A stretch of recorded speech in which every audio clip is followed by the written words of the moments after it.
elected. And that's because maybe the people within his community were not satisfied with the work that he was doing as their representative. And I think that's also something a lot of people need to take into cognizance, that the fact that you need to know who your representative is, and during election period, you are the one in charge of putting them in office. They are there to serve you, and I think that's something a lot of people forget. Politicians are there to work. Government officials are there to work. They have an obligation to do certain things by you to make your community work. Now, I'm saying community because we have to take all these things in pockets. We start from your local government, your immediate environment, before we go to state level and federal level. We cannot just go straight down to the federal level because there's an issue within our community. You have representatives there who serve as the liaison for you. And if within 4 years, I think people don't consider the fact that you can actually impeach elected officials. You can impeach elected officials. I think the issue with impeachment is that to impeach an elected official, you need other elected officials to do this, to back you up, right? The process is so cumbersome.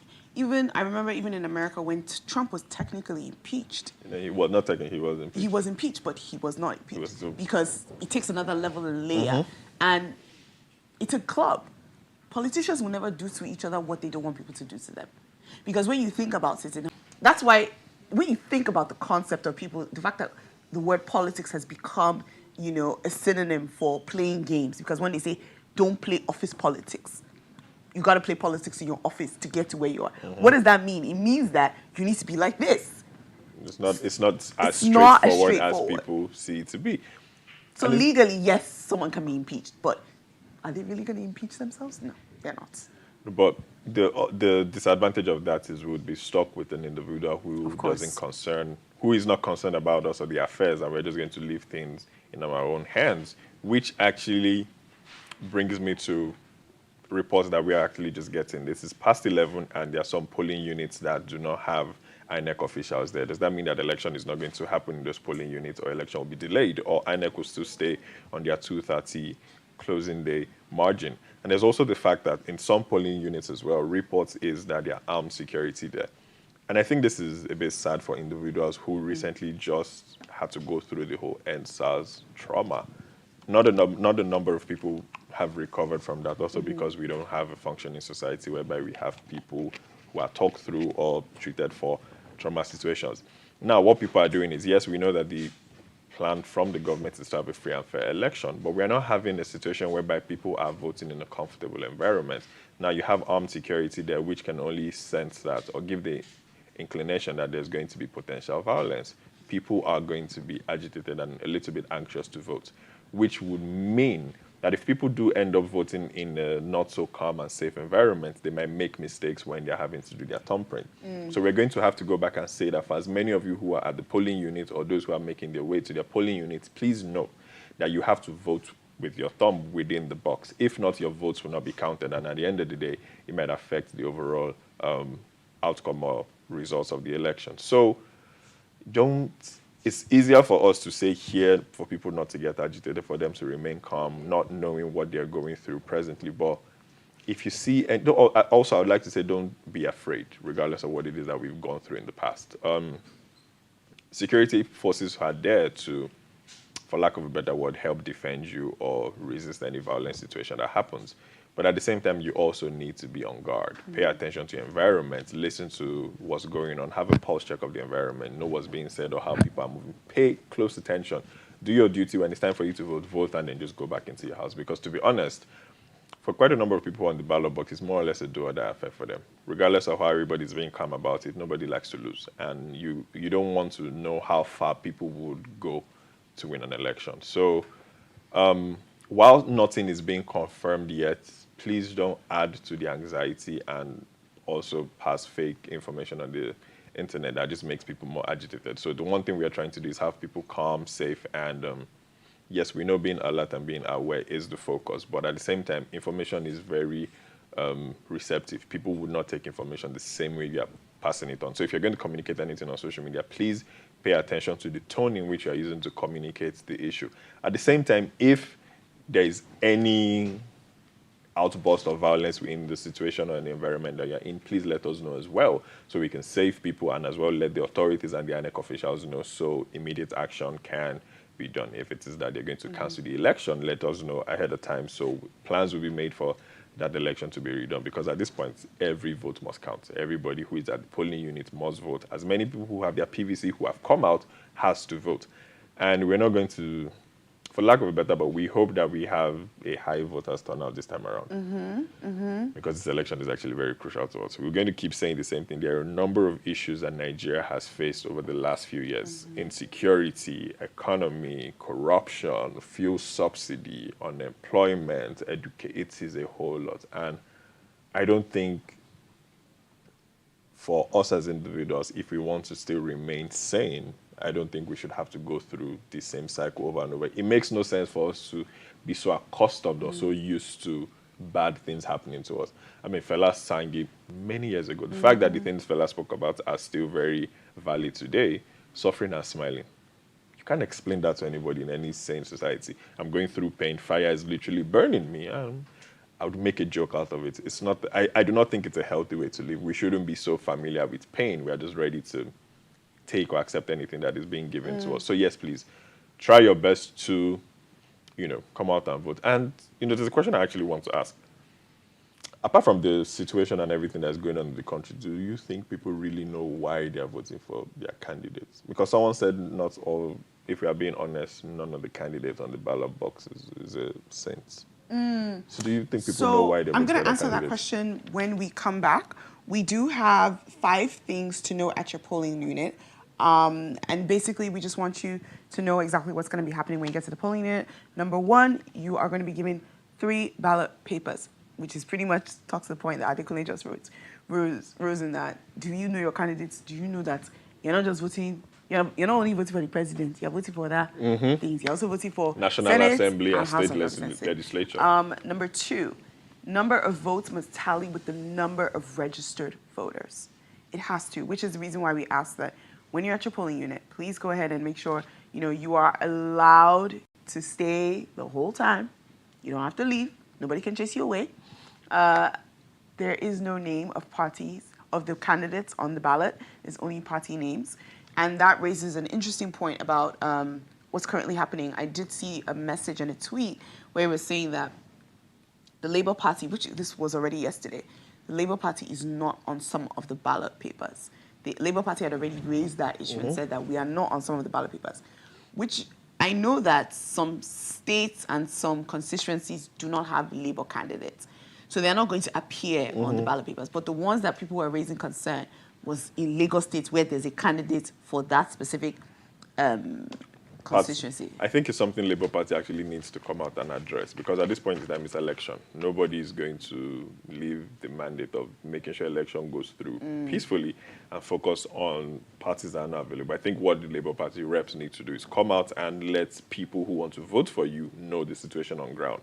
Are you aware that your party logo is not on the ballot boxes? If you are, you need to speak up about it so that people can know that you've made plans about it. Because the truth is, the one thing we know now, for as many people that want to vote for a new party, they need to know that you're a serious government. You have what it takes to say, okay, you know what?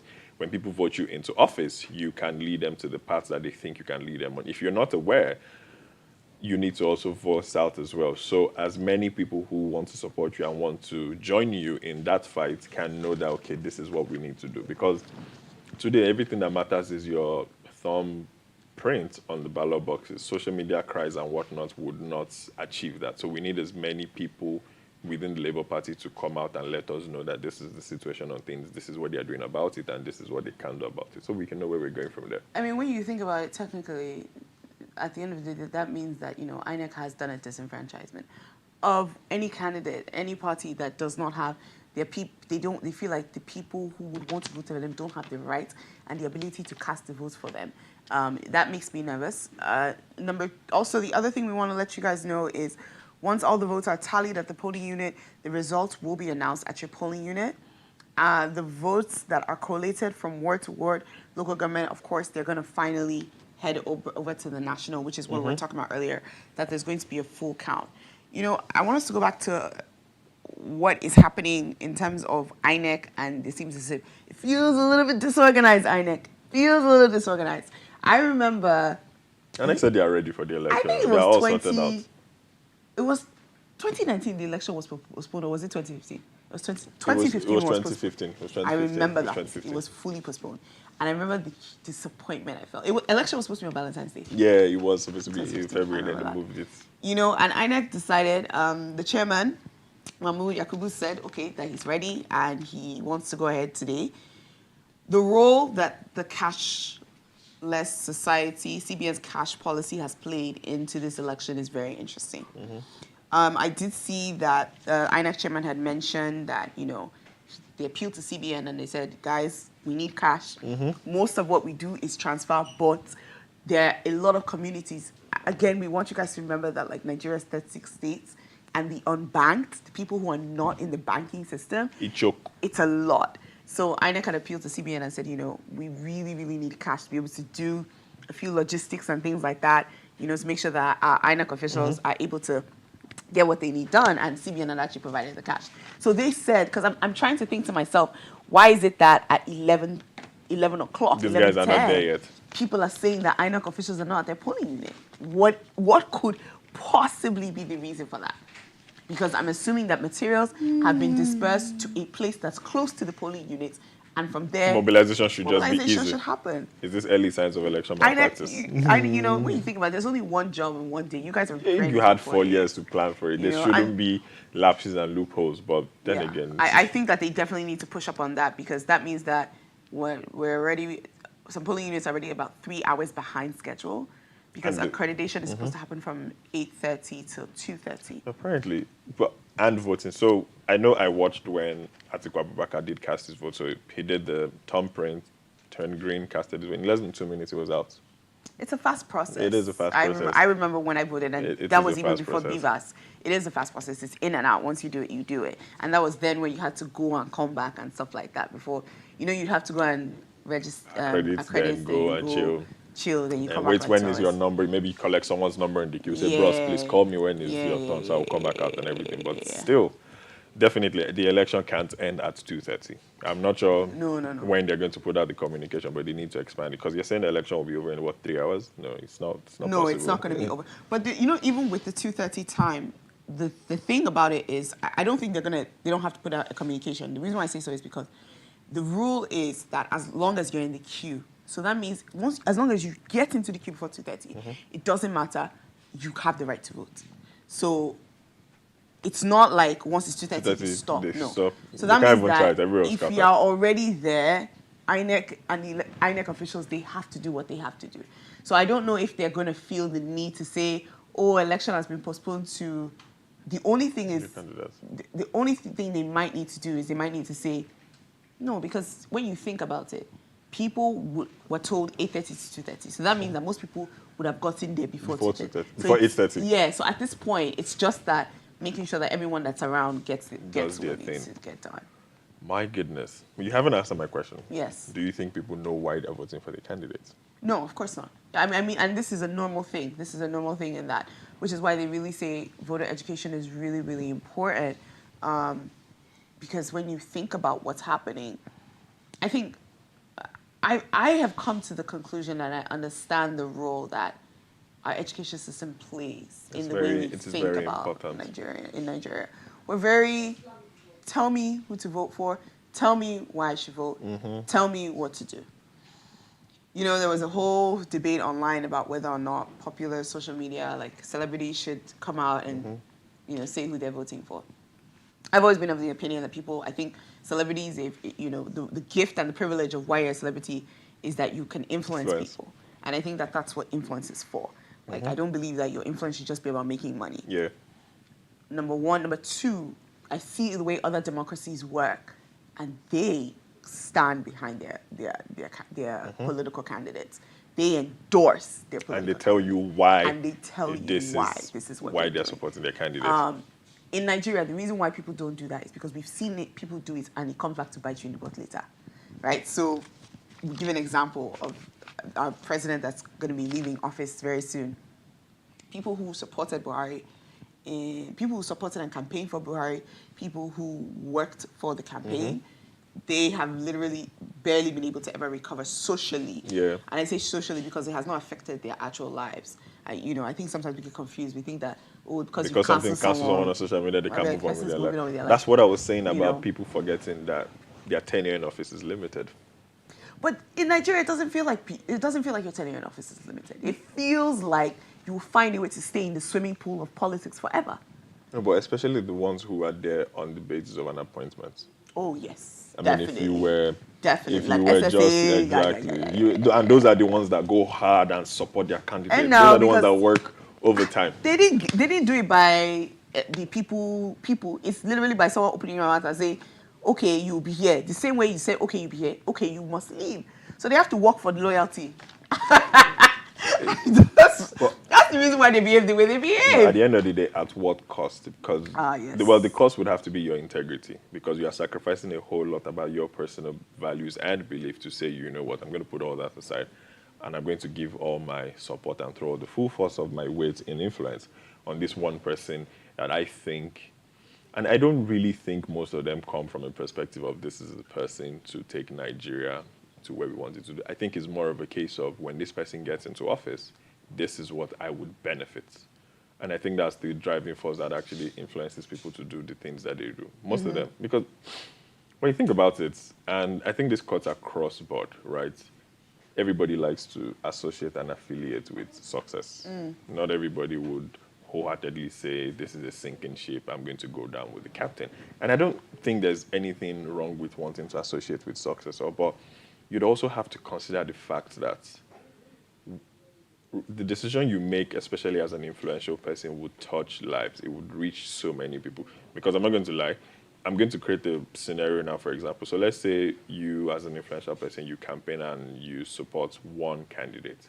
And the candidate gets into office and all their campaign promises are not met. What we've done is you've increased the number of people who will fall into the poorer section of society. Then because you're a celebrity or you're an influential person, you then do some form of outreach. Or, an outreach, you bring bag of rice, beans, gari, and then you say you are posting it on social media that you're helping people. The one thing you don't know is by the decision you made a couple of years ago, you are part of the people who helped put these people in the situation that they are in. And the pain that they feel when nobody is there, one way or another, it will fall back on you. Most of the time, I would say when, as you've mentioned, because they don't want it to fall back on them, most influential people have candidates that they support. But because of the fallback, they'd rather keep quiet on it. I know there are people who send me messages every now and then and say, who are you voting for? Tell us who you are voting for. You are an adult. The voting age is 18.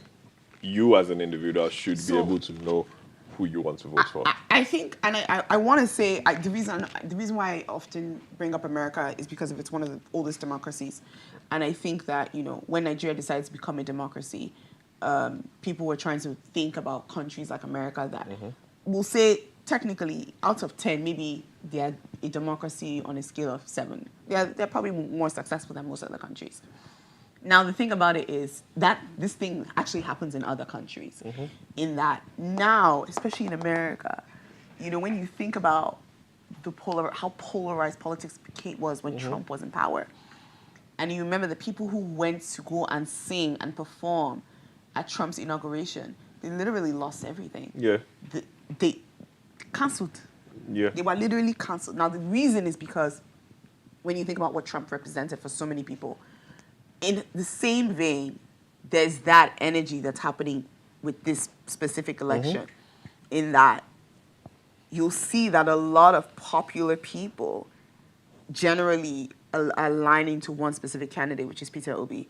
And most of, Tinubu's supporters, they tend to be of a different age group and demographic. And streamlined. So it's like when you're thinking about the youth, the popular people, people who probably are also a higher socioeconomic bracket group, they tend to be supporters of Peter Obi. Again, the reason why I'm bringing this up is because I think it makes me nervous because it shows that what's happening online is actually not a reflection. It's not a reflection. And number 2, remember there was a poll where it said, I think it said 40% was undecided. The reason why that undecided tends to be there, again, is there seems to be a lot of shame about saying that you are supporting Tinubu, especially if you are from a specific social media circle, and also if you're from a socio-economic group. Well, you can't blame them. I think for the first time in a long time, APC would have to. This would be one of their hardest campaigns they would have to pull off, because one way or the other, they, saying it as plainly as it is, the Tinubu campaign had to campaign against themselves. Because the one thing that they're saying is, when we come into government, we're going to change things. But you are the government, you influence the current government. Which is always, right, when... That's always the strategy. Coming to say, we're going to do better. Why should we continue? Which is also why you think about, that was what they used to get into power with President Buhari. It was called hope. People were... And let's not forget that PDP had actually been at the helm of power for the presidential. Because it had been only PDP, Shibi? It was Obasanjo, Yaradra, Jonathan. And they were all under PDP. So the reason why we were willing to... Say, okay, let's change it. Let's see what's going to happen. Maybe it's the same thing that's going to happen now. We are going to be like, okay, you know what? We've given this party a chance. We've given this party a chance. Let's give another party a chance, and let's see if things... Maybe if that eventually does happen, Nigerians will now say, okay, you know what? It's time to go back to the drawing board and let us know which direction we want to go to. My issue with Nigerian politics and my issue with our party politics and dynamics. Yes, APC technically and PDP, they technically have, and I'm talking about those two parties because they are the major parties in the country, they technically have manifestos, but they don't. In that, when I think about democracies that are maybe the Labour Party in the UK or, the Republican Party in America or the Democrats, very clear difference. It's just, this is what we stand for. If I say I'm a Democrat, this is who I am. If I say I'm a Republican, in Nigeria, it feels like if I say I'm APC, this is who I am. And also the ship jumping that both parties, all three, in fact, at this point. So here's the funny thing. The three parties that are really being considered majorly, all of the candidates have been ship jumping. And I think all four major party candidates, they've all been in the same party at some point. Yeah. Atiku and Tinubu were in the same party. I think it was ACN or AN. Yeah. Peter Obi and Atiku were on the last ballot together. Kwankwaso and Atiku have been in PDP together. So when you think about it, we're actually not running a multi-party system in Nigeria. We're not. It's actually just one party just breaking into different subgroups. Individuals shifting and moving. And I think those are the places where we really need to see our democracy advance. We haven't gone forward as a country. And we will give Nigeria this. We're 63, we're young. If you double our age, we are now up to America's age. Than my parents, right? Like, that's how young we are as a republic. My parents are not that old. So for me, that is something that when you ask the question, do people know who they are voting for? They don't. Because the parties themselves don't know who they are. I'm the only, and the reason why I keep bringing up APC is because I remember during the last election, APC, they did very well in terms of marketing and branding themselves as it would be more of a socialist party in that they were very big on welfare. And that's definitely more socialist and stuff like that. So that was heavy on their manifestos. But again, my issue is the individuals jumping parties like that. It shows you that the parties are not... The candidates don't particularly have a straightforward direction on the things they believe in. I'll use the Edo State governor as an example. When he was having issues with his party, as a sitting governor, he changed parties just before election. That's wild. I can't imagine a sitting president. It can't happen. What are even the chances? What are the chances of a Republican saying, you know what, it's not. It is from this is who we are as a family. To be honest, one way or the other, we need to go back to the drawing board and say, you know what, as far as Nigerian politics, as far as government is concerned, we need to do something. But then at the same time, when you think about it, the people who are in charge today are the people who have been in charge since Nigeria gained its democracy. Which I think is going to change heavily. It has to change. It's not even has to. Adequately, it's going to change. It has to change. Do you know the reason why it's going to change? Obasanjo was a president when he was a young man. He was a president again in his old age. Buhari was a president when he was a young man. Again. Every single one of them, they have. I said it yesterday, that it's the same 10 people that are swimming in politics. It is. Which historically, on a global scale, that's normal. There are other countries but you're begin to see that there are trickles of independent individuals who have no history, who have no, predecessor, who have no godfather, who is trying to show them what it means to be in politics. And the role and the reason why they're able to do it is the power of social media. I'm trying to remember. Definitely the power of social media. This is where not watching football is going to come back and bite me. George Weah, yeah, ex-footballer that ended up becoming a president. There's another. I think it's Brazilian president as well. The Ukrainian president is a former comedian. It was a former comedian. I think it was the Brazilian. One of all these other South American countries. The current president used to be a wrestler, I think. I think I don't have the information, but yes, it is. There is that happening. So we are having people detaching from, as you said, not having a godfather, saying, you know what, I actually want to step in and make an attempt to work for my people. And I hope that in the coming years, things will. Actually, at some point, I am actually going to step into politics as well. No, and that's what we want to hear. We want to see, and I want to see us participate in a way that. This morning when I was getting ready, I was thinking about Nigeria, and I was getting so emotional. I literally had tears in my eyes because I just thought to myself, I was just like, someone posted something today and they said, I need you guys to vote today because I don't want my children to have to do things your African parents say, TikTok from the diaspora. It's enough. Yeah. Like, it's actually enough. When you think about it. And I think about the way I grew up. Like, my dad is a huge patriot. My dad has served Nigeria, and I know it's possible for people